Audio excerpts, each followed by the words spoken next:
There you go. We're live. Hi, everybody. Very happy to welcome AA Abbott to our author chat today. Also known as, can I call you Helen for the chat? Is that all right? Yes, absolutely. Out to me as Helen, I don't mind. Do you want to start everybody off with an intro to you and your books? I'd love to. Hello, everybody. It's such a privilege and pleasure to be here at the UK Crime Book Club. Thank you very much for inviting me, Caroline. I'm AA Abbott, a writer from Bristol, and I write psychological thrillers about women finding strength in the face of danger. I've written 12 books, of which the last 4 have been set in the Clifton area of Bristol. And Clifton's probably the most famous bit of Bristol, and especially famous for its suspension bridge, which was designed by the famous engineer Brunel. And probably you'd heard of the suspension bridge already, but 2 years ago or so, it became notorious because a man dumped a suitcase full of body parts on it and then ran away. And it turned out that the man and the body parts came from London. They were not Bristolian at all. Bristol's actually a very nice place where you're far less likely to get murdered than if you're in London. And I'm sure I could say lots more nice things about Bristol, but I assure you that it's quite a safe place to visit. However, you wouldn't know that from the 4 books that I've written that are set in the Clifton area, because somebody gets murdered in each of them. And the current one is Lies Between Friends. Do you want to introduce us to that book? Absolutely. So this is Lies Between Friends, typical Bristol houses on the cover, which was designed by a cover designer, not by me, I hasten to add, but I did let them have a photograph of what I felt Bristolian houses looked like. And Lies Between Friends is about a well-to-do young couple called Gail and Nick Masterson. They live in a fabulous large Victorian house in Clifton. They've got 2 wonderful children, beautiful cars on the drive. He's got a high-flying job in the City of London, something in finance, and Gail does a bit of interior design, but otherwise she looks after the house and the children and keeps the home fires burning for when Nick deigns to grace the home with his presence. And you'd think, looking at them, that everything's absolutely peachy in their lives. It's fantastic. But Gail's not especially happy in the marriage for various reasons, and she's sticking with it for the sake of the children. So she's putting on a front, she's putting on a facade. And what she doesn't know is that much of what Nick is showing to her, as well as to the rest of the world, is also a facade, and that is going to plunge both of them into danger. And in particular, it'll plunge Gail into danger. It's quite an interesting read. There's a lot of twists and turns in it, which I quite enjoyed. Go on, carry on. I hope so.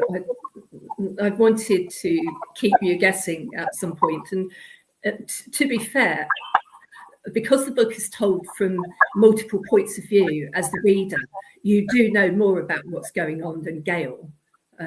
Poor Gail has got no idea what's happening behind the scenes a lot of the time, whereas at least you've got an idea of what could be happening, and that maybe there is a chance that it will end happy ever after for her. I feel the underlying theme of the book is resilience, because Gail ends up in quite a sticky situation, and she's not somebody who really believes in herself very much, and she has to learn to trust herself. She has to learn to believe in herself, but she really goes through the mill before that happens. She's had a difficult childhood. Her family moved from pillar to post, And she really craves stability in her life, but she doesn't trust herself to provide it for her family. And that's partly why she stays with Nick, so that she can give her children the stable and secure childhood that she doesn't feel that she had.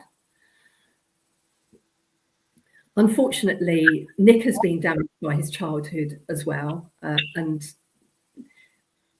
the lessons that he's learnt being abused by his father are lessons that he cannot unlearn and that he cannot put behind him.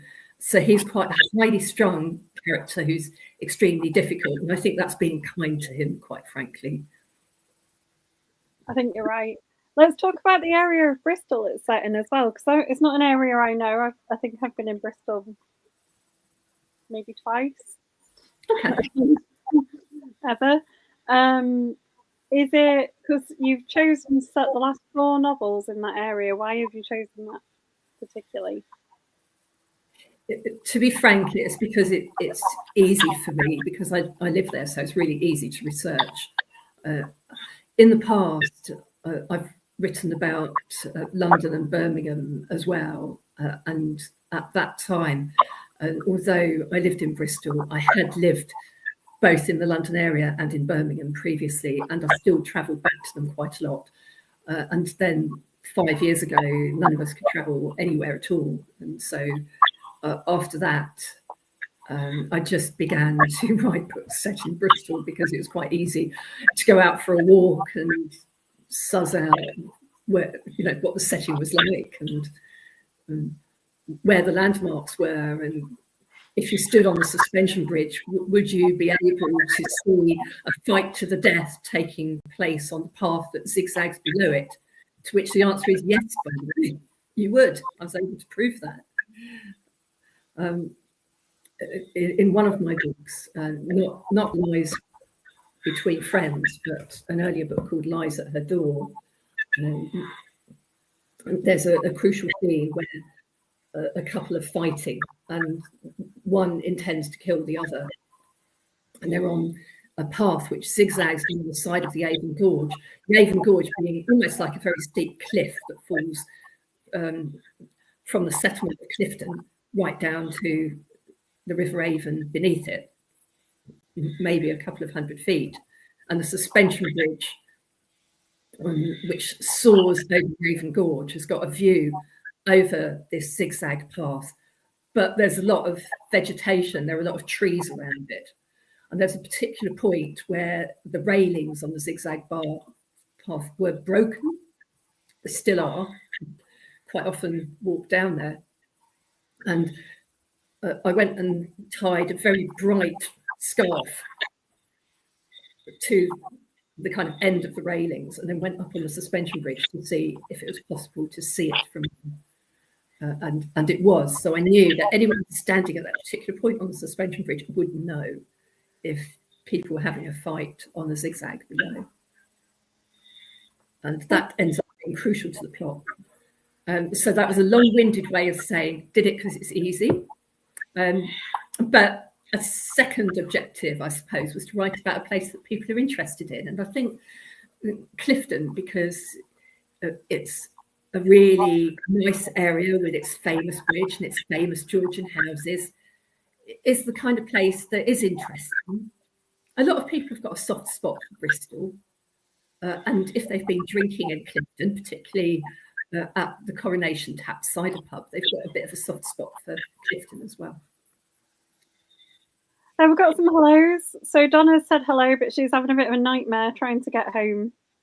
So did she get home? She's not back yet. Apparently. No. She's sitting at Milton Keynes Station with a half-hour wait before her next train. Oh, so, Donna, you have my sympathy, definitely. Yeah, she's having a bit of an epic journey. And Sarah Blackburn said hello as well. Hi. Glad you could make it to the Facebook Live. Yeah, we Sarah, like me, though, well, she might know Bristol. She's a bit more well-travelled around the UK than me. I was going to say we're not.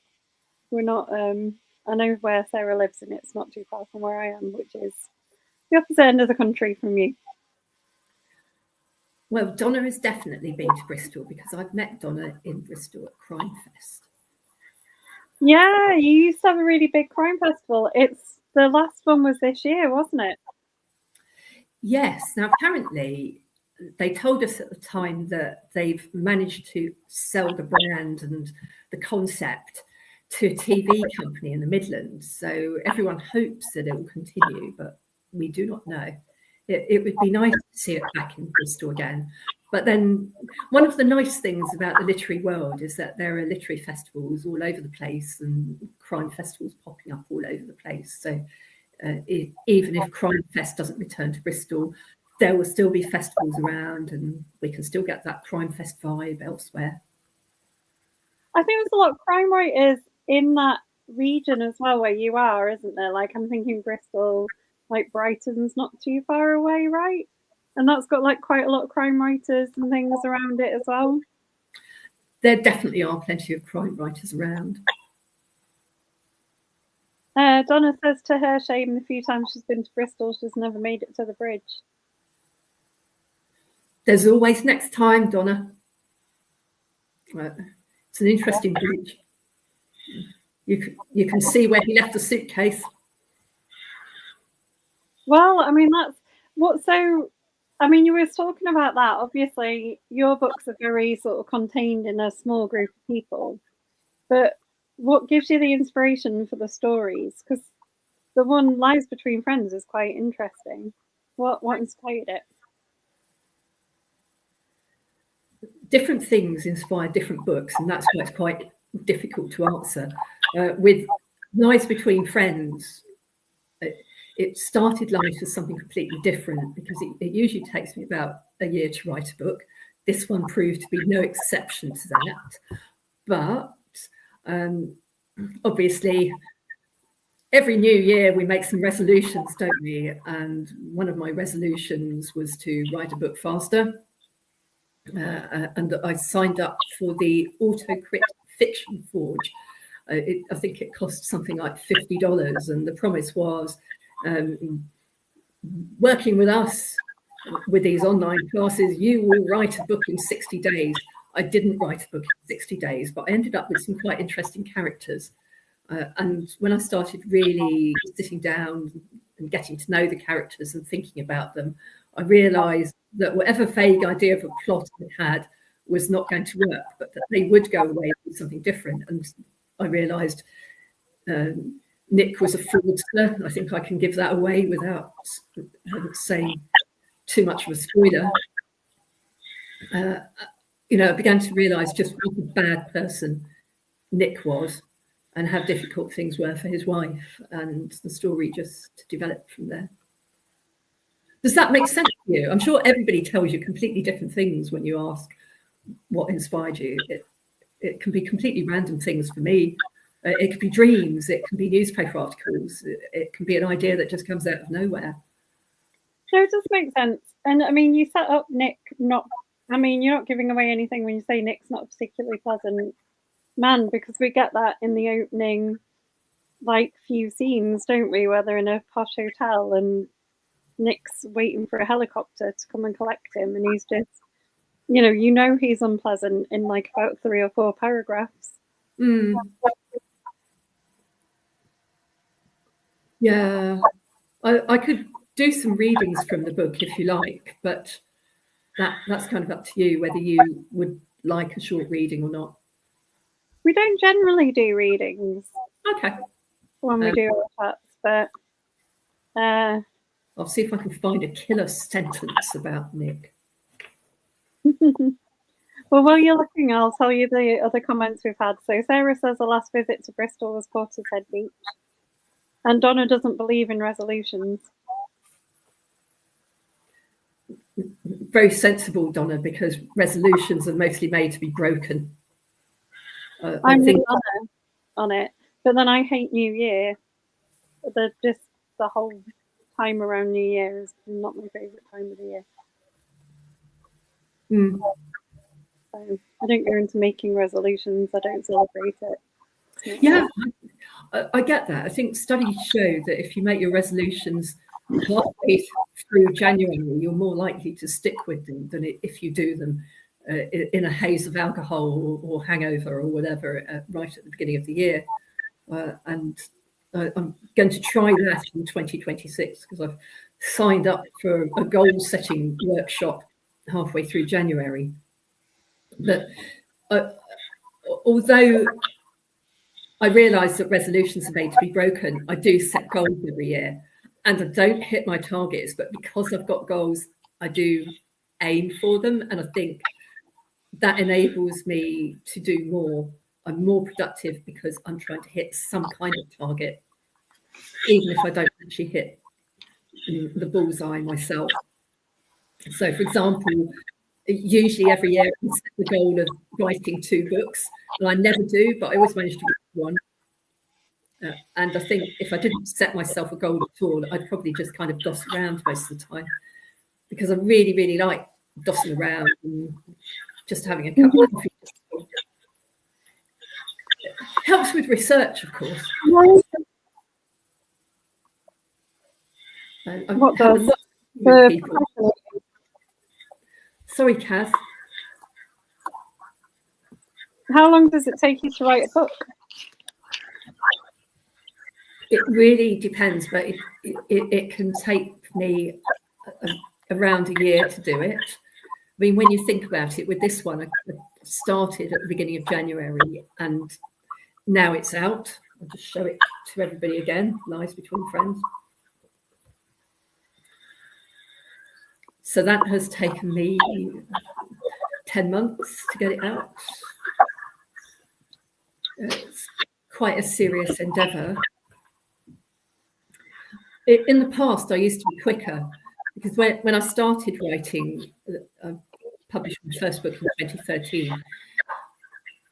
I was working in accountancy contracts, and I would do a contract for 6 months, and then I would write for 6 months. And in that 6 months, I would produce a book. And I think I was able to do that because I knew I had to do it within 6 months. You know, that was my one shot at it. I relied on the accountancy contracts for the money. So I knew that I'd have to go back and do that and earn some cash. And obviously have lots of fun with spreadsheets. I mean, I'm not knocking accountancy. It's a good laugh. I knew I only had 6 months to get the book out. Whereas now, and pretty much as soon as I went full time as a writer, I naively imagined I would be able to do 2 books a year, but without that pressure of actually having to do it within a short space of time, I found I just wasn't as quick. There was one book I wrote, which was part of a series, which I managed to get out in 3 months. And to this day, I don't know how I did that, but it virtually wrote itself. And no other book did that before. No other book has done it since. But that particular book, The Vodka Trail, all I had to do was sit down and it just happened. Oh, I wish they were all like that. So tell us about the other editions of your books that you bring out, because we were talking about them before we went live. Yeah. I obviously get them out in paperback and in ebook, and I do a hardback version as well. But the thing that I really, really like doing is producing versions that are easier to read. So I also do a large print version. This is a typical large print book. And I'll just show you the print inside. I think you can just about see it. It is quite large. That's the kind of style that you'd see if you picked up a large print book in the library. But it's a paperback, which is a bit easier to hold and a bit easier to read. Then I also do a dyslexia-friendly version. Don't know if you can see that. You possibly can't see it in that much detail, but it's a sans serif font, and it's a good size. It's a large size. There's a lot of space in between, paragraph indents, cream paper. But it basically follows the British Dyslexia Association guidelines. And for the avoidance of doubt, there are loads and loads of fonts that are dyslexia friendly. They're always sans serif. There are some that are made especially for dyslexics, and they're bottom weighted. So they might look a bit weird if you weren't dyslexic. You'd find, for example, that where it says AA Abbott on this screen, the bottoms of the letters would be really thick. So the B would be thick at the bottom, and so would the O, and so would the T. But the British Dyslexia Association has basically said, if you use any sans serif font and it's large enough, it's going to be easy for dyslexics to read.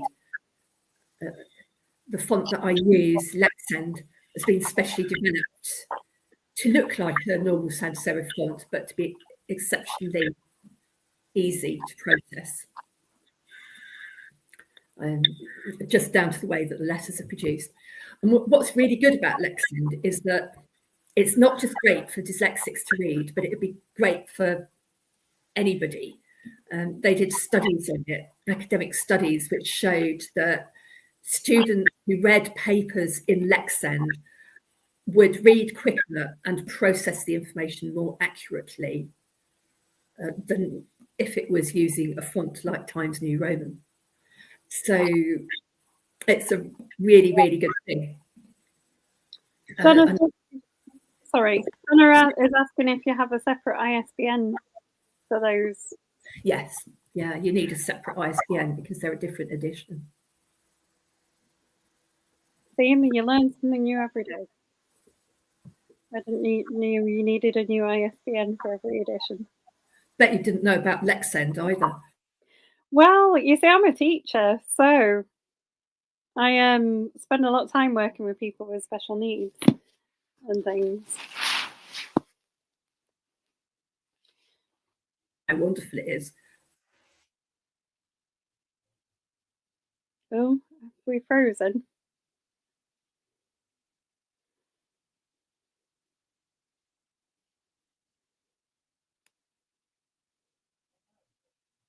We might have done. I'm going to reload the page, everyone, so if something goes a bit weird, that will explain it.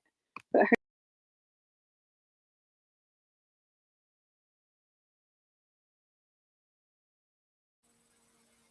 hopefully Caroline will be back soon.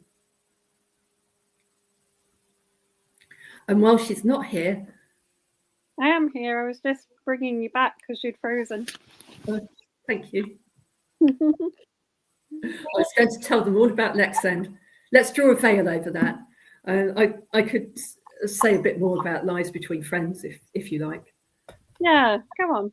Well, that's what we're here to try and get people to buy. So. Well, I hope they do. So here it is again, everybody. Buy this book. Get it on Kindle Unlimited. Tell your friends about it. And when it's Christmas time, get the large print version for your gran. She'll thank you for it. There's no gratuitous sex. There's very little violence. And there's not much swearing. And, That's true. But there's plenty of twists and turns. It's a hard book to ask questions about, though, because there's not a large amount of characters in it, and we don't want to give too many spoilers away. Right. So what I can tell you is that everything goes wrong because Nick has been lying, not just to his wife, not just to his mistress, but he's been lying to the whole world. He's been pretending that his business is really successful when really his business is in a heap of trouble. And throughout his life, he's never been shy of doing the dirty on other people. And that's what comes back to bite him when he ends up in trouble. What is it they say? You've got to be careful who you stab in the back on the way up because they'll be waiting for you on the way down. That is absolutely so true of Nick. And unfortunately, in the whirlwind of pain that follows, Gail gets caught up in it. Yeah, I mean, it's a good read. Do you tend to write all of your books like that with a small cast of characters? It's been a while since I last read one of your books, so reminders. Yes, they all have multiple points of view, but just a limited number of points of view. So with Lies Between Friends, we hear from the main character, Gail. She's definitely the heroine. She wouldn't think of herself as a heroine, but she's somebody who holds her family together no matter what. And I would regard her as a heroine. And I think she grows. The whole question about the book throughout it is, can she learn to trust herself? Can she believe in herself? Because you and I know she's a good person. She should believe in herself, right? So we hear from her throughout the book. We also hear from Nick. So even though Gail might give him the benefit of the doubt sometimes, we know exactly what he's like, and we know not to like him or trust him, even if she doesn't quite get that. And then the other people we hear from are Jonathan, who is a schoolmate of Nick's. Jonathan is somebody who Nick believes is a friend, but Jonathan does not see Nick as a friend because Nick basically made his life a misery when he was at school. Nick being, surprise, a bit of a bully. But we also hear from Tamara, who is Nick's girlfriend, his PA, who happens to be his mistress as well, and Lacey, a helicopter pilot, who is Jonathan's ex. So I think there's probably enough complexity in the relationships between them to keep the plot going. I don't feel it necessarily needs loads more than that, because you said yourself, Caroline, there are plenty of twists in it. You know, just imagine she bunged an extra couple of characters in. How many more we could have? And I quite like Jonathan as well. He was an interesting person to add into the mix, because you don't know how you feel about him either overly through the book. I wasn't quite convinced about him. How did you feel at the end of the book? How did you feel towards the end of it? Still fairly ambivalent towards him. Bit like Gail, possibly. Maybe, yeah. Yeah, and personally, I wanted Jonathan to be a likable person, but I also recognise that he's a morally grey character, so I can quite understand why you might not like him. There are things that he's done that are despicable, but I think Jonathan is capable of redeeming himself, and that marks him out as different from some of the people he went to school with. Because let's face it, the characters he went to school with were not particularly nice. No, and there is there is an interesting thing, isn't it? And that's I think one of the marks of good fiction, if the characters are kind of morally grey and you don't always like them. That's not a bad thing. I've written morally grey characters before because I think they're quite popular within psychological thrillers. You very often get people who are neither black or white, but they do sit somewhere in between, and it's a case of where they are in that spectrum of shades of grey. Sorry, go on. Yeah, I was just going to say that in Run for Your Lies, you know, this one where I showed you the large print version earlier, there's a man who commits a murder and he gets away with it, or he appears to get away with it. And I wanted people to read it and think, yeah, good on you, mate. Glad you got away with that. But maybe when they read it, they didn't think that. Maybe they thought he should have been brought to justice. But I sometimes think it very much depends what you achieve with a murder as to whether it's a good idea for the killer to be brought to justice or not. And in his case, the man that he killed was not a nice man. He was not somebody you would wish to live next door to. Fair enough. Would you ever be tempted to write something other than a psychological thriller? Possibly. I read quite widely, so I don't just read psychological thrillers, although that's probably my favourite genre. I also read crime fiction more generally, and I've written a series of crime thrillers in the past. I love reading fantasy, but I feel that would be difficult to write. So if I write anything that wasn't a psychological thriller, it would probably be in an adjacent genre like a detective story, perhaps, or maybe romantic suspense. Who knows? We shall see. Well, yeah, that seems reasonable. What? So why do you think fantasy would be difficult to write? I think it's making up a whole new world. It's easy to write about Clifton, Bristol, because all I have to do is wander around and go into a coffee bar there and just soak up the atmosphere. Whereas when you're setting up a whole world from scratch, it's quite a big deal. You're not just talking about what buildings look like and what kind of magic exists, but you're looking at the entire cultural background that the characters live in. And I realise that there are huge opportunities there to do something different and groundbreaking. But there are also challenges in making sure that it's cohesive and that you tell the reader all about it without boring them to death by giving them scant information about the hierarchy of society. So I feel that fantasy writers are very clever people. You could always go for urban fantasy, though. So, like a Rivers of London style, or a Edinburgh Nights, or something like that, where it's like there is magic and things, but the real world still exists. Yeah, that would be quite fun.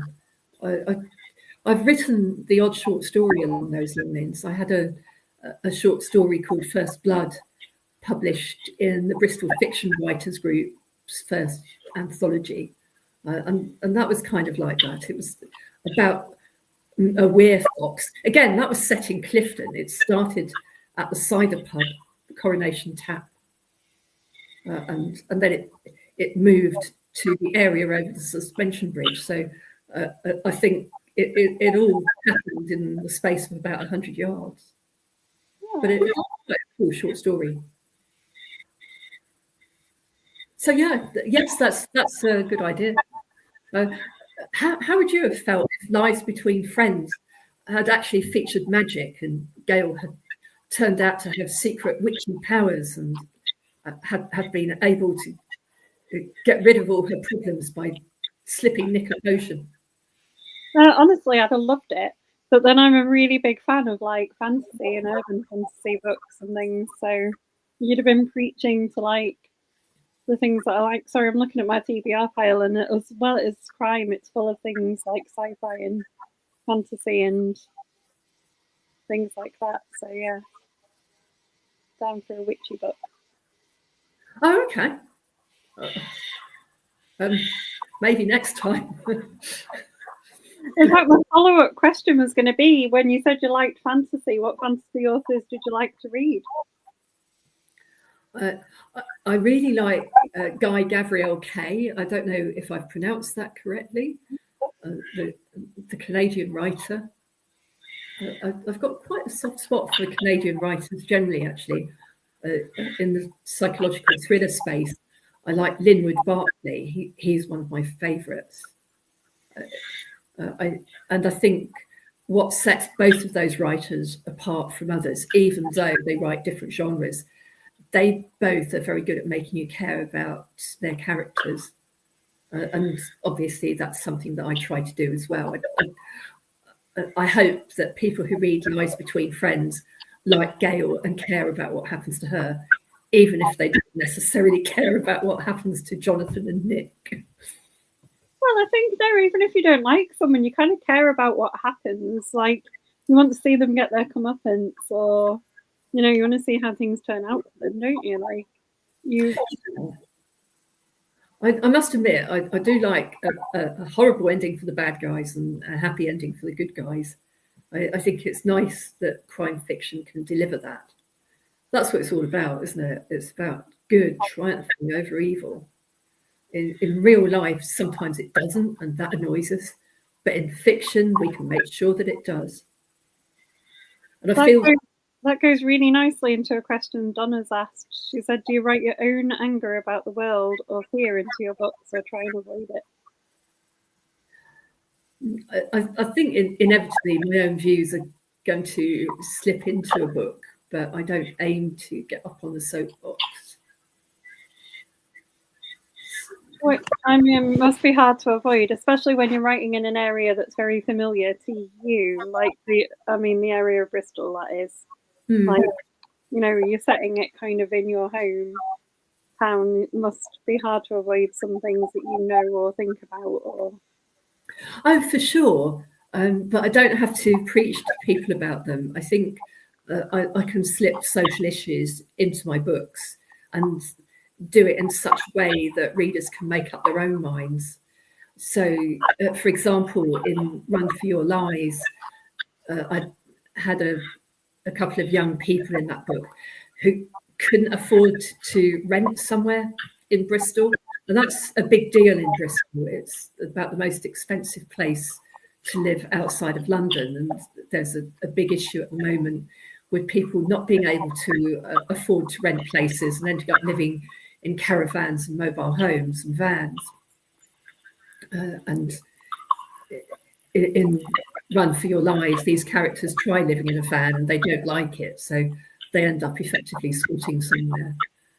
And I believe that I write them sympathetically enough that anyone reading it would not say that they were bad people for doing that. And similarly, there's another person in Run for Your Lives who lives on a boat at the harbour side, which is probably a lot more expensive than living on a van, but it's cheaper than living in a flat. And, you know, that is an option that people are turning to as well. So I guess I do refer to social issues, but they're not the main thrust of the plot. And they're probably things that people would be a little bit aware of. I guess we know, like, cost of housing is a thing everywhere, but is more of a thing sort of in areas like Bristol. It's a big deal in Bristol, and it's causing a certain amount of unrest because you've got areas like the Downs, which are a huge, beautiful park, quite close to Clifton, and there are roads that go through it, and those are lined with caravans and mobile homes, and the people who live close to the Downs aren't very happy about that. Now, I don't live close enough that it affects me, but I can see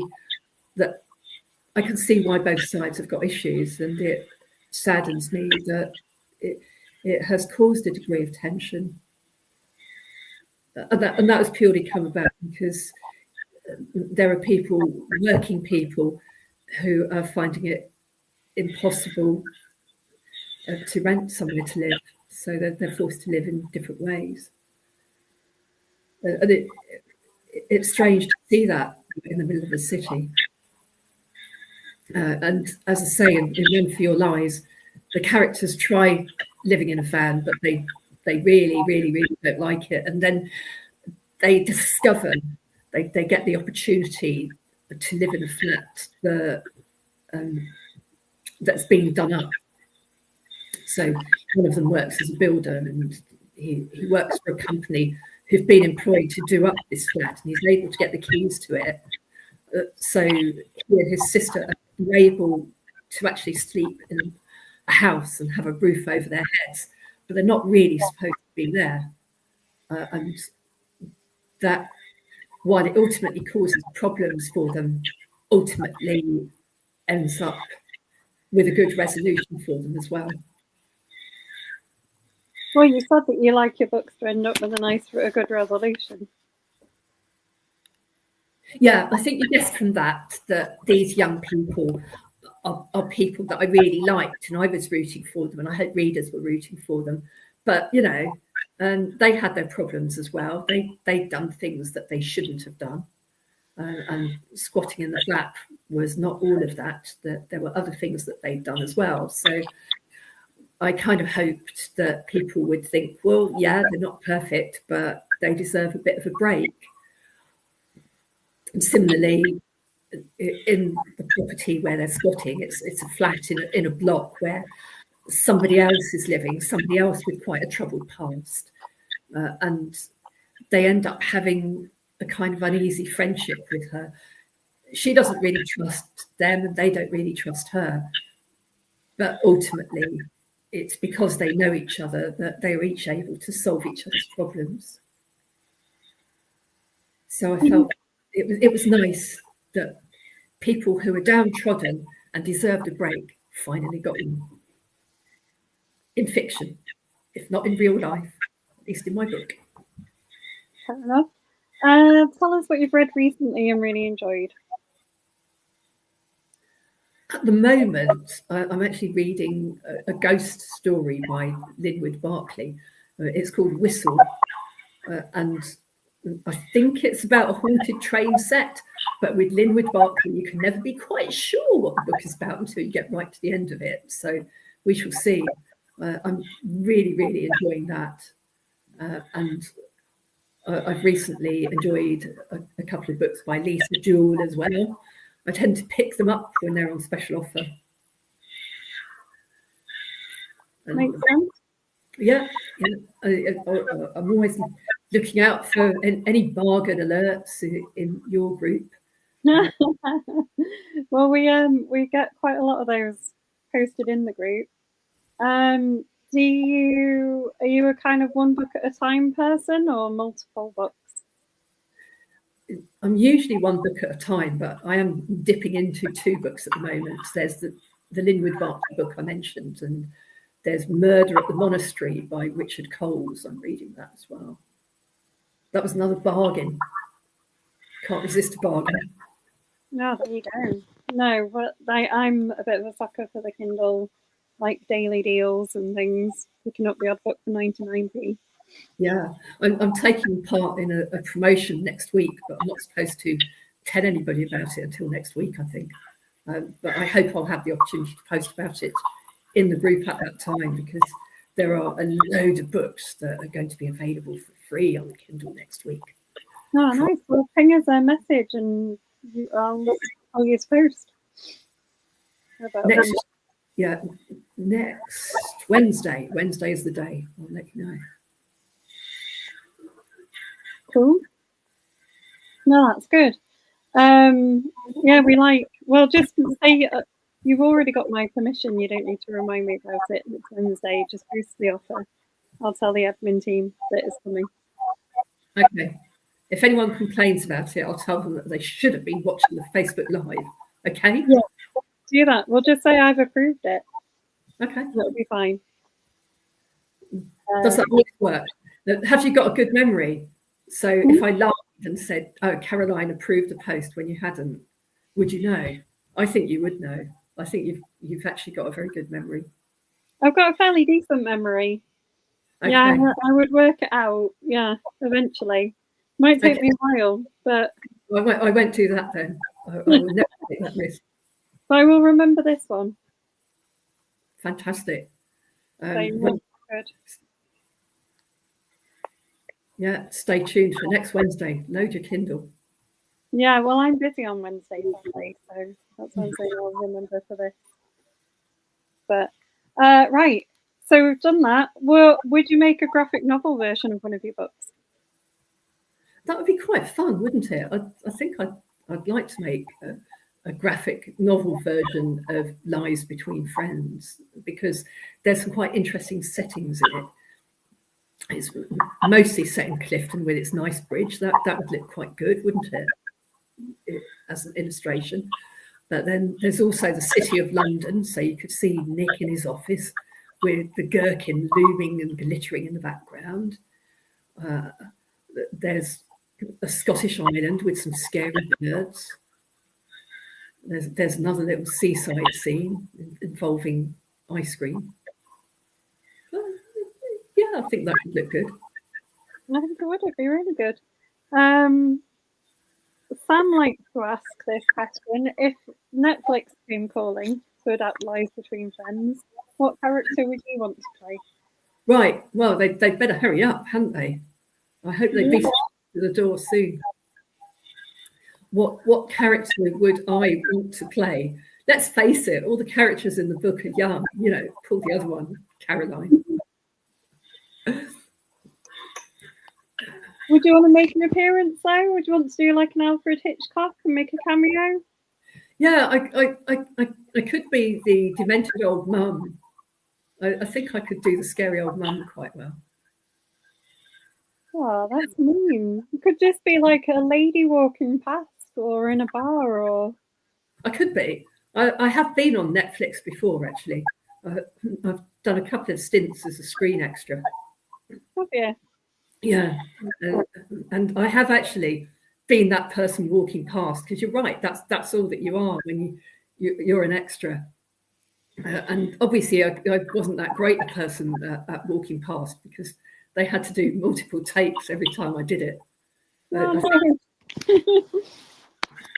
I think the one time I ended up in a Netflix series, my job was just to walk along and glare at somebody. So I was expected to glare at a member of the main cast. I didn't have to speak to them at all. They give you more money if you speak to them. So I think they try very hard to give you a non-speaking part. And I walked along and I glared, and apparently I didn't do it properly. I was told that I glared too soon, and then I glared too late, and then I didn't glare properly. And I have to say, it must be really hard work being an actor, you know, getting it just spot on. Well, it's great. Where would we see your cameos and what Netflix things were you in? It was one of the sex education episodes. I've never seen it. Have you seen it? My sister's seen it. She says it's good. No, I haven't, actually. I do have Netflix, but I'm not very renowned for watching things that have any intellectual capacity to them. Well, you know, Caroline, I'm disappointed in you. I thought you liked my books. I thought you might at least want to watch every single episode. I like your books a lot, but I tend to watch trash on TV when I watch TV.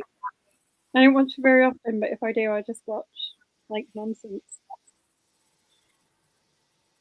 Okay, well, I was in something else as well, but I think that hasn't been released yet, and it's not Netflix. It's an Amazon series, I think. So I can't talk about that. Ah, fair enough. The non-disclosure agreement. We've discovered a hidden depth to you that we didn't know before. There are a heck of a lot of people in Bristol doing this. It's not unusual. Really? Is that a lot of things filmed in Bristol? Yeah, they are actually, because they've got a film studios in South Bristol, which is really popular. And that's the weird thing, because they've got the film studios there, a lot of stuff ends up being filmed on location in Bristol, but not actually at the studios. And so when I was filmed in Bristol, it wasn't at the studios. It was actually at a location that they'd hired for the filming.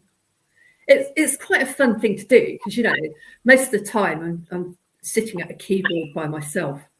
And when you go out and work as a screen extra, you spend a lot of time sitting around with other people and having coffee. You don't actually do very much work. You spend all day getting ready to do maybe 10 minutes of work. Admittedly, 10 minutes gets filmed over and over and over and again until you've got it right. But you spend a heck of a lot of time just sitting around having a chat like this, which is quite nice. I'd recommend it. It's a good way of getting you out of the house. I don't know a lot of filming that happens in Leeds, though. They use the old town in Hull for lots of things, like Enola Holmes and stuff was filmed around the old town in Hull, and is made to look like it's a really big bit, and it's about 2 streets that they use. Yeah, I don't know how they do that. I saw somebody wandering around my road once, and I thought he was a burglar because he was kind of wandering around looking at places, but he claimed to be a location scout looking for a location that looked like central London. I've got no idea whether he was telling the truth or not. They never filmed anything in my road, so he could have been a burglar. Who knows? I think you get a note. We had our street was used to film something for Emmerdale once, and you got a note, everyone got a note through their door to say when the filming was going to happen. Does that mean you got to be in it? No, they just used someone's house down the street. And I don't even know what they did with it because I was at work. So we got a note saying like they didn't want cars on the street like at a certain time because they were doing some filming. And it was like they gave you all the details, and then like after the day they did it, we all got like a box of Maltesers through the door. Oh, well, that's very nice. I think they could possibly have stretched to some Thornton's Continentals, but never mind. Well, oh yeah, I guess, but don't not gift Maltesers in the mouth either because it didn't affect us in any way whatsoever. So Yeah, free Maltesers, what's not to like? exactly. And I don't own a car, so I didn't have to move anything, so it was all good. Yeah, it's not like you had to spend ages being told how to walk and glare at people. Well, there you see, no problem at all. They didn't even use my house; it was further down the road, but yeah, it was quite nice. So we also used to ask this question a lot. So I probably asked you this before because I know you've been on with us before. But what are your memorable moments as an author so far? The most memorable moment was when I saw a copy of my first book. And I hope that's the answer I gave last time, but it probably wasn't. It's a good answer, though. It's always a good answer. It's a popular answer as well. Sarah hasn't asked this, but she does like to ask if anyone you've ever acted out a scene in real life. I've ever acted out a scene in real life, as opposed to one of your books, yeah. As opposed to just standing on the suspension bridge and checking to see whether you could kill somebody on the zigzag. No, I wouldn't say that. I mean, that implies that I'm a method writer, kind of like a method actor. You go around murdering people to see if it works. Yeah, tempting though the thought might be, no, I haven't actually done that. But yeah, good question. Well, there's been some crazy answers before. There have been people who have tied people up or like tried being in the boot of a car to see if they could escape it. And there's some wild authors in this group. I'm really sorry that I'm quite a tame author in that case. No, it's all right. You're allowed to have the odd moment of tameness. We've got all the extra stories from you that we haven't had before. So.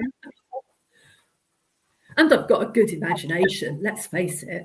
I think I could imagine being in the boot of a car without actually crawling in and doing it for real. Exactly. I mean, that's a very good point, isn't it? Hopefully, it's much better to sort of have those things as an imagination than try them. Yeah, I do a lot of research as well, but that doesn't necessarily mean practicing doing things that happen in the book, but I go off and talk to people who know about them. I've had a lot of help from ex-police officers with police procedure. For this book, I don't think it's a spoiler to say that there are helicopter journeys in it, especially as you mentioned a helicopter journey. And I did speak to the helicopter pilot who very helpfully told me loads of information about how easy it is to fly around the UK without anybody knowing exactly who's with you, where you're going. And he did explain that there are women coming into the profession now. Back in the day, it was very unusual to have a female helicopter pilot, but there are more and more of them doing the training now. So my lady helicopter pilot, Lacey, is not a completely unusual person. Still needs to be strong-minded to do what she does, but she's not the only girl in town. There are others. And we've got a few minutes left, so remind people what they're going to go away and buy. Lies Between Friends. Special launch price, £1.99 on the Kindle. Also in Kindle Unlimited and currently in paperback. You'll soon be able to buy it in hardback, large print, dyslexia-friendly font. If you go onto Amazon, obviously you can look inside. So take a look and see what you think. Now I've got a few as well. I've got stacks of books. I can show you all of them. We've got my crime thriller series. It's Dance Bride's Trail. There's another 4 books as well, but that's crime thrillers with added vodka. And the first of my Lies books, these are standalone psychological thrillers. Bright Lies, which I've discussed in one of the author chats with Samantha before. That's set in Bristol, Bath and Birmingham. And my other book set in Clifton. We've got Lies at Her Door, about a skeleton that's found when a cellar collapses at a Christmas Carol concert. Flat White Lies, running a coffee bar in Clifton and it all goes horribly wrong. Run for Your Lies, with themes of homelessness, revenge and redemption. And of course, finally, Lies Between Friends, latest book. Thanks for the opportunity to tell people about them, Caroline. Oh, you're very welcome. And you're welcome back anytime. Keep in touch. Oh, definitely. Thanks very much for the chat. Thanks for reading my book and reviewing it. And thanks for telling people all about it. You're welcome.